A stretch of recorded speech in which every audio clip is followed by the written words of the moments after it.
শীতে আমাদের অনেক ধরনের সবজি রয়েছে, তার মধ্যে পালং শাকটা কিন্তু খেতে মন্দ নয়। পালং শাক আমরা অনেক রকমভাবেই রান্না করে খাই। এখানে আমি আজকের একটা খুব অত্যন্ত সাধারণ একটা রান্না করে দেখাবো পালং শাক দিয়ে, কিন্তু খেতে হবে অত্যন্ত সুস্বাদু। তো চলুন রান্নাটা পুরোটা দেখতে থাকুন। পালং শাকের নানা রকম পদ রান্না হয়। আজকের একেবারে সাধারণ পদ্ধতিতে নিরামিষ পালং শাকের একটা চচ্চড়ি তৈরি করে আপনাদের সঙ্গে শেয়ার করছি। এই পালং শাকের চচ্চড়িটা বানানোর জন্য আমি একেবারে একাটি তাজা পালং শাক নিয়ে নিয়েছি। আজকে কিন্তু পুরোপুরি নিরামিষ পদ্ধতিতে করব, খেতে কিন্তু অসাধারণ সুন্দর হবে। অল্প একটুখানি গোড়া রেখে আমি পালং শাকটিকে ভালো করে কেটে নিচ্ছি, কেটে তারপরে এটাকে ভালো করে ধুয়ে নেব। আজকে রান্নার মধ্যে শুধুমাত্র পালং শাক, অর্ধেক বেগুন আর দুটো আলু কেটে ছোট ছোট ডুমো করে নিয়ে তারপরে এটাকে ব্যবহার করব। আর কোনো রকম সবজি এর মধ্যে দেব না।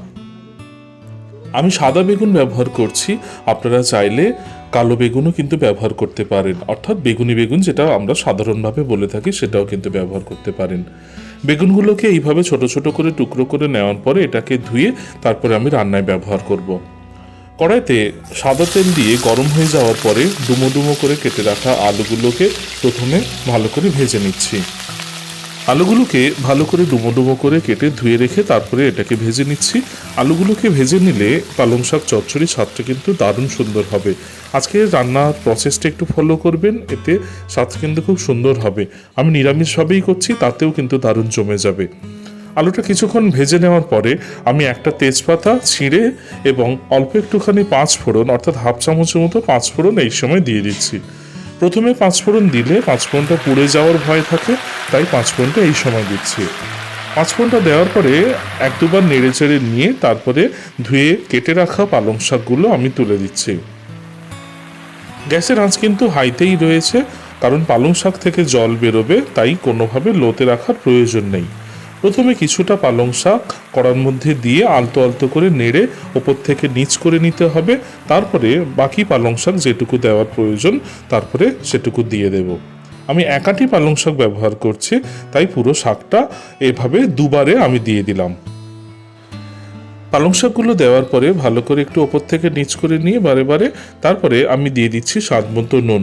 নুনটা প্রথমের দিকে দিলে কি হবে, শাকের মধ্যে নুনটা পড়লে শাকটা কিন্তু একেবারে নরম হয়ে যাবে, তারপরে আমি এটাকে নাড়তে সুবিধা হবে। তাই নুনটা একেবারে প্রথমের দিকে দিয়ে নেওয়াটাই ভালো। নুনটা দিলে শাকের মধ্যে জলটাও বেরিয়ে যাবে।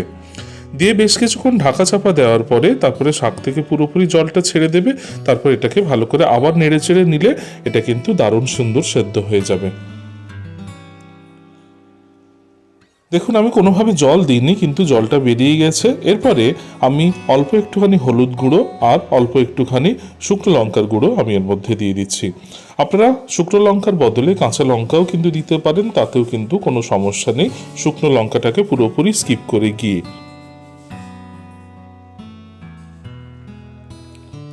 নুন, হলুদ এবং শুকনো লঙ্কার গুঁড়ো দিয়ে বেশ কিছুক্ষণ ভালো করে কষিয়ে নিতে হবে ঢাকা চাপা দিয়ে, এবং গ্যাসের আঁচটা কিন্তু একেবারে হাইতে থাকবে। এই রান্নাটা রুটির সাথে যেমন খেতে ভালো লাগে, ভাতের সাথেও কিন্তু মন্দ লাগে না। গরম গরম ধোয়াটা ভাতে এরকম সবজি যদি থাকে খুব ভালো লাগে খেতে। শীতে একদম রোদ্দুরে বসে খেতে বেশ ভালো লাগে। তো আজকে এই রান্নাটা আমরা ভাত দিয়েই কিন্তু খাবো। এরপরে কিছুক্ষণ কষিয়ে নেওয়ার পরে আমি হাফ চামচের মতো ধনের গুঁড়ো দিয়ে দিলাম, আর এক চামচ আদা এবং জিরে বাটা দিয়ে দিচ্ছি।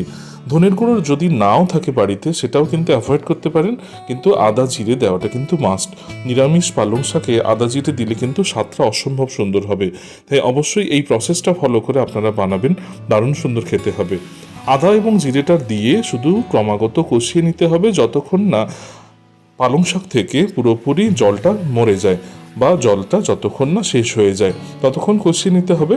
এইভাবে এই প্রসেসে রান্নাটা করবেন, দারুণ সুন্দর খেতে হবে। রান্নার একেবারে শেষের দিকে আমি যখন একেবারে রসটা মরে গেছে তখন এক চামচের মতো চিনি দিয়ে দিলাম। যেহেতু নিরামিষ পালং শাক তাই একটুখানি চিনি দিলে এর স্বাদটা খুব সুন্দর হয়। রান্নাটা প্রায় একেবারে শেষ। দেখুন আজকে কতটা সুন্দর হয়েছে। আমি পরিবেশন করে দিলাম নিরামিষ পালং শাকের রেসিপি।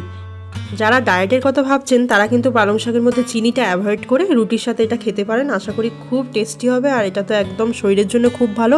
এর মধ্যে প্রচুর পরিমাণে ভিটামিন এ রয়েছে, আর চোখের দৃষ্টিশক্তিও বাড়ায় কিন্তু। তাই পালং শাক আমাদের স্বাস্থ্যের জন্য খুব ভালো। আশা করি ভিডিওটা খুব ভালো লেগেছে। সবাই ভালো থাকবেন, সুস্থ থাকবেন। সবাইকে টাটা।